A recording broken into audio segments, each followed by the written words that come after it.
علامہ امین شہیدی صاحب، اس وقت اگر امام حسین علیہ السلام قیام نہ کرتے، سٹینڈ نہ لیتے، تو کیا حلیہ ہونا تھا پھر دین اسلام کا؟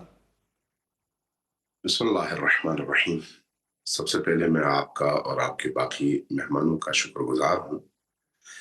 دیکھیے، عام طور پر جب عاشورہ اور امام حسین علیہ السلام کی تحریک پر گفتگو ہوتی ہے تو عمومی باتیں کی جاتی ہیں، لیکن وہ جو بنیادی نقطہ ہے اس کی طرف کم لوگوں کی توجہ ہوتی ہے۔ دیکھنے کی ضرورت ہے کہ یزید ابن معاویہ کے مقابلے میں حسین ابن ابی طالب کھڑے ہیں۔ ماحول کیسا ہے جس میں حسین ابن علی کو یہ محسوس ہو رہا ہے کہ اگر میں نہ اٹھوں تو دین ختم ہو جائے گا؟ وہ کیا نقطہ ہے؟ بیسیکلی سوال یہ ہے کہ کیا مسجدوں کو تالا لگ چکا تھا؟ کیا روزے پر پابندی تھی؟ کیا نماز پر پابندی لگ گئی تھی؟ کیا قرآن پڑھنے پر پابندی تھی؟ کیا حج پر پابندی تھی؟ آپ فوراً جواب دیں گے نہیں، ان میں سے تو کسی چیز بالکل۔ پر پابندی۔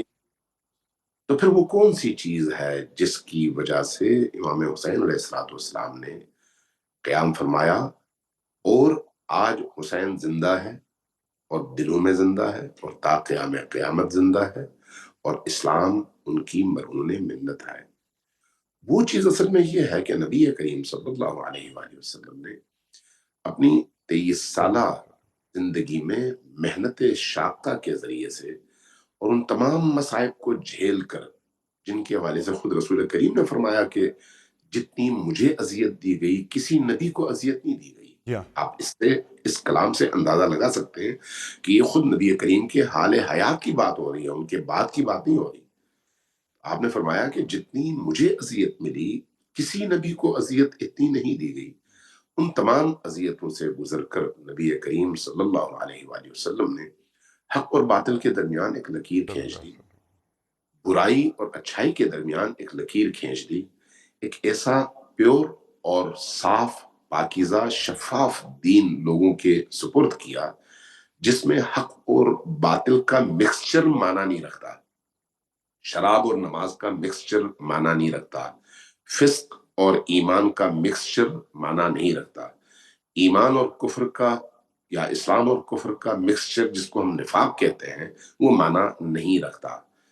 جبکہ یزید ابن معاویہ کے دور میں جو کچھ ہوا وہ عجیب و غریب ہے۔ اگر آپ اس زمانے کی تاریخ طبری کو یا باقی جتنے بھی البدایہ والنہایہ اور اس طرح کی دیگر مورخین کی کتابوں کو اٹھا کر دیکھ لیں تو آپ جگہ جگہ یہ دیکھیں گے کہ ایک ایسے دور سے لوگ گزر رہے تھے جب دین کی دھجیاں اس معنی میں اڑ رہی تھیں کہ حاکم شرابی تھا، شراب کے نشے میں دھت نماز پڑھاتا تھا اور جمعے کی جگہ بدھ کو نماز پڑھاتا تھا جمعے کی، اور فجر کی نماز 2 کی جگہ 4 رکعت پڑھاتا تھا، محراب عبادت میں محراب مسجد میں شراب کی الٹیاں کرتا تھا، نفس محترمہ کو قتل کرتا تھا، بے گناہوں کو، ہم۔ اور لوگوں کی جانیں لینا اس کے لیے بالکل ایک عام اور سادہ کام بن گیا تھا۔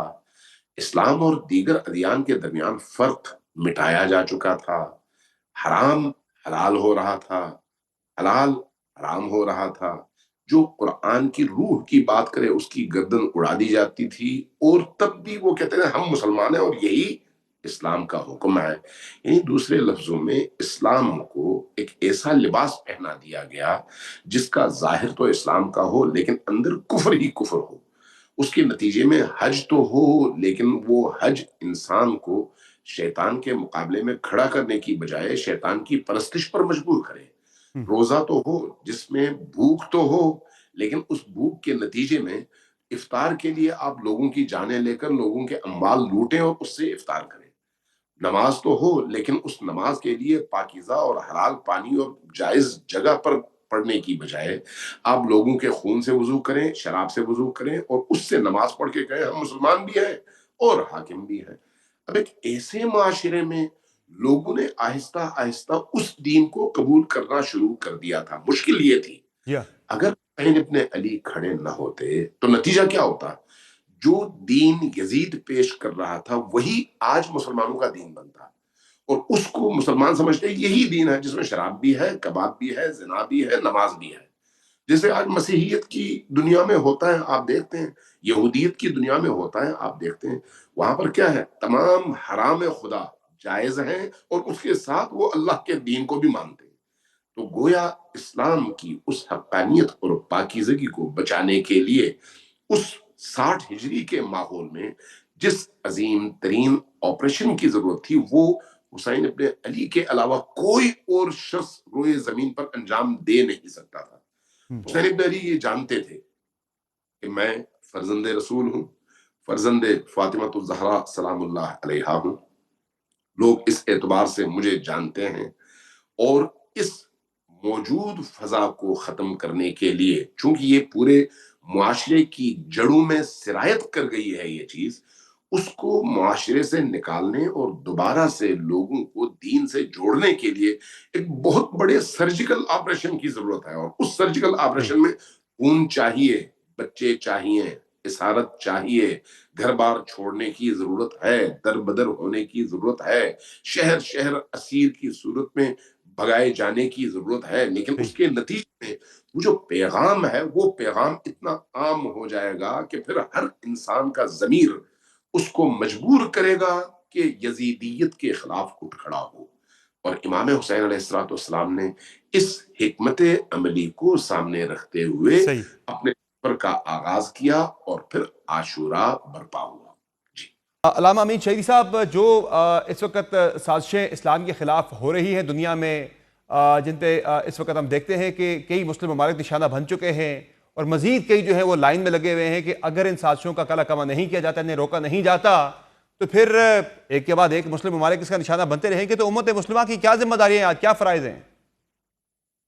سمر بھائی، اس وقت جو جنگ ہے نا، اس کے دو پہلو ہیں، ایک گرم جنگ ہے اور ایک سرد جنگ ہے۔ سرد جنگ گرم جنگ کی نسبت زیادہ خطرناک ہے امت مسلمہ کے لیے۔ گرم جنگ کا مظاہرہ گزشتہ 2 سالوں میں آپ نے دیکھ لیا کہ چاہے غزہ کی پٹی ہو، اگرچہ 1 لاکھ کے قریب ہمارے مسلمان بہن بھائی بچے شہید ہوئے، سیریا کا حال آپ نے دیکھ لیا، جولانی آ گیا، لبنان کا حال آپ نے دیکھ لیا، لیکن اس کے باوجود اور پھر ایران کے ساتھ اور یمن کے ساتھ جو اسرائیل کی ٹکر رہی، اور سارے عالم مغرب نے اسرائیل کا ساتھ دیا، تو اس کے نتائج آپ نے دیکھ لیے کہ پوری دنیا 2 حصوں میں منقسم ہو گئی ہے۔ ایک حصہ حکمرانوں کا ہے اور دوسرا حصہ عوام کا ہے۔ عوام کے دل اس وقت مظلوموں کے ساتھ جی دھڑکتے ہاں۔ ہیں، فلسطینیوں کے ساتھ دھڑکتے ہیں، چاہے وہ عوام مسیحی ہوں، ہندو ہوں، مسلمان ہوں، ایتھسٹ ہوں، لیکن پریکٹیکلی جو نظر آ رہا ہے، ابھی آپ نے چند دن پہلے برطانیہ میں ایک کنسرٹ کے اندر آپ نے دیکھ لیا کہ وہاں پر ناچنے گانے کے لیے آئے ہوئے لوگوں نے کس طرح سے اسرائیل کے خلاف اپنی شدید ترین نفرت کا اظہار کیا۔ جی ہاں۔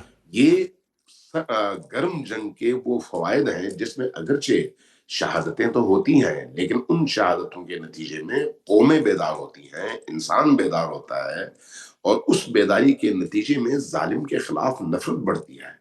لیکن دوسری طرف ایک سرد جنگ ہے، وہ سرد جنگ پہلے بھی رہی ہے، اور اس سرد جنگ کے نتیجے میں ہمیشہ لوگوں کو گمراہ کیا گیا، لوگوں کے جذبات کا استحصال کیا گیا، لوگوں کو دھوکہ دیا گیا، لوگوں کو جھوٹے پروپیگنڈوں اور فریب کے ذریعے سے حقائق کو مسخ کر کے لوگوں کا رخ بدلا گیا، اور اب آئندہ آنے والے دنوں میں بھی اس چیز کے خطرات بے تحاشا زیادہ بڑھ چکے ہیں۔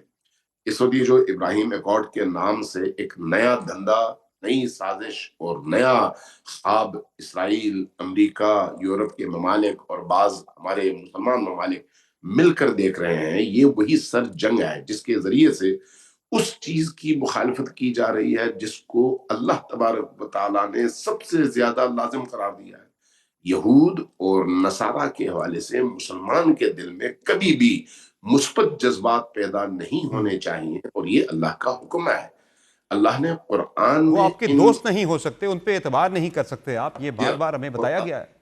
اللہ نے صہیونیوں کو سب سے پہلے، سب سے زیادہ خطرناک، سب سے زیادہ شریر اور سب سے زیادہ قابل نفرت قرار دیا ہے اہل ایمان کے والے سے۔ قرآن کہتا ہے کہ اہل ایمان سے شدید نفرت کرنے والے یہ یہودی ہیں، لیکن اس وقت جو سرد جنگ جاری ہے اس میں بظاہر ملمہ کاری کے ذریعے سے دین ابراہیمی کے پیروکاروں کو آپس میں جوڑنے کے نام پر اس وقت اسرائیل کو تسلیم کرنے کے لیے جو گراؤنڈ بنایا جا رہا ہے یہ انتہائی خطرناک ہے. یہ چونکہ گرم جنگ نہیں ہے اس لیے لوگوں کی حساسیت بھی کم ہے، اور مسلمان ممالک بھی اور غیر مسلم ممالک بھی سب اس کی لپیٹ میں آ رہے ہیں. اس کے نتیجے میں اس خطے کے اندر مسلمانوں پر جو ظلم کا پہاڑ ٹوٹے گا وہ قابل بیان نہیں ہوگا. اس کے ذریعے سے وہ فلسطین کے اس ایشو کو مٹانا چاہتے ہیں، اس کے ذریعے سے فلسطین کی جو آئیڈینٹی ہے اس کو ختم کرنا چاہتے ہیں. اور اس میں مشکل یہ ہے کہ صحیح. امریکی بھی شامل ہیں، یورپ بھی شامل ہیں، اور ہمارے عرب برادر ممالک بھی شامل ہیں. مشکل یہ ہے اس مشکل سے نکلنے کے لیے عوام کو، مسلم امہ کو شعور دینے کی ضرورت ہے کہ اس سرد جنگ میں کہیں ایسا نہ ہو کہ ہم شکست کھا جائیں. گرم صحیح. جنگ میں بہرحال اسرائیلیوں نے شکست کھائی ہے. اور ابھی آپ نے دیکھ لیا کہ چاہے غزہ کی جنگ ہو، غزہ میں 1 لاکھ شہداء تو ہوئے لیکن اسرائیل کو منہ کی کھانی پڑی ہے. اب تک وہ اپنے قیدی آزاد نہیں کرا سکے، صحیح اب ہے. تک وہ حماس کے سرنگوں پر قابض نہیں ہو سکے، اب تک وہ عوام کے دلوں سے حماس کی محبت کو ختم نہیں کر سکے. انہوں نے سیریا پر صحیح. حملہ کیا، سیریا ایک نئے بحران میں نیا بحران وہاں پر شروع ہو گیا. انہوں نے ایران پر اپنی پوری طاقت کے ساتھ حملہ کیا لیکن پوری طاقت ان کی زمین بوس ہو گئی اور ان کو ایک بہت بڑی ہزیمت کا سامنا کرنا پڑا، اور اسرائیل کی طاقت اور تنتنے کا غبار پھٹ گیا. حتیٰ امریکہ کو بھی منہ کی کھانی پڑی اور آخر صحیح ہے. کار امن کی اور صلح کی بھیک مانگنی پڑی. یہ گرم جنگ کے نتائج ہیں جس میں صحیح ہے. ہمیشہ ظالم رسوا ہوتا ہے، لیکن وہ جو ٹھیک. سرد جنگ ہے وہ اب خطرناک مرحلہ ہے، اس کے لیے علاج کی ضرورت ہے.